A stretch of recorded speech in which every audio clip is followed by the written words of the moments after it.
ሄሎ እንዴት ነሽ? ምን እያደረግሽ ነው? ደህና ነኝ። ዝም ብዬ ቤት ተቀምጫለሁ። እንደገና እንድትደውልና እንድታጫውተኝ እየጠበቅኩ ነበር። ኪዩ ነገ ልሄድ ነው። እሺ ሂድ። ኪዩ እሺ አንድ ነገር መልሶ መላልሶ ማውራቱን አልፈልገውም። እስከዛሬ የፈለግከውን ነገር ስትል ዝም ብዬ ተቀምጫለሁ።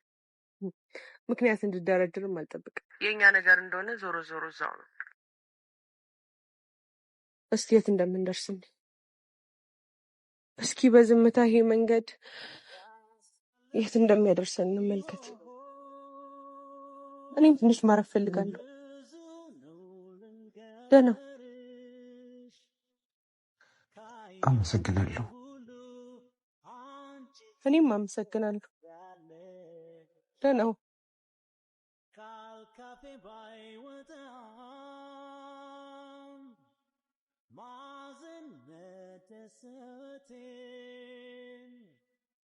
ፊቴን አይተሽ ብቻ ታውቂያለሽ ስሜቴን